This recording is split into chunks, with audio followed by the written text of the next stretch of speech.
Na mtazamaji, shukrani kwa kuendelea kutazama Darubini ya Channel 1 na karibu kwa sehemu hii ya pili, na tuachane na Olkalau sasa tuangazie mengine pia yaliyo na umuhimu.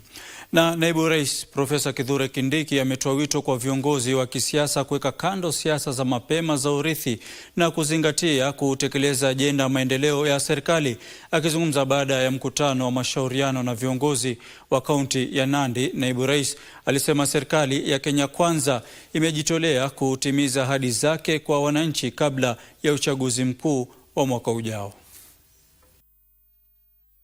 Naibu Rais Profesa Kithure Kindiki alikutana na viongozi kutoka kaunti ya Nandi wakiwemo gavana, seneta na wanachama wa bunge la kaunti ili kukagua miradi mbalimbali ya maendeleo ya serikali ya kitaifa inayoendelea katika kaunti hiyo.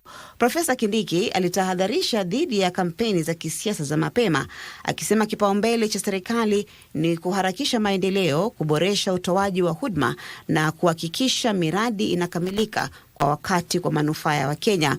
The most urgent priority is to ensure the good work that the president has done is not wasted by political brokers and conmen in the opposition who do not seem to understand a single thing about any program, about any sector.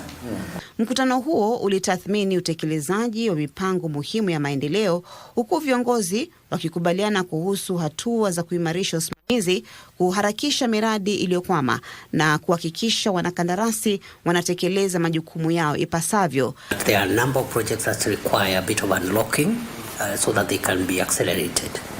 I want to give you my assurance that I'm going to follow through each and every of those projects. Naibu Rais pia alisifu umoja ulioonyeshwa na viongozi wa kaunti ya Nandi. Aliwasihi viongozi kudumisha moyo wa ushirikiano na kuendelea kuzingatia kuboresha maisha ya wananchi kupitia utekelezaji mzuri wa mipango ya serikali. There is a good progress going on around roads, electricity, water, education, a wide array of sectors where government projects are on course.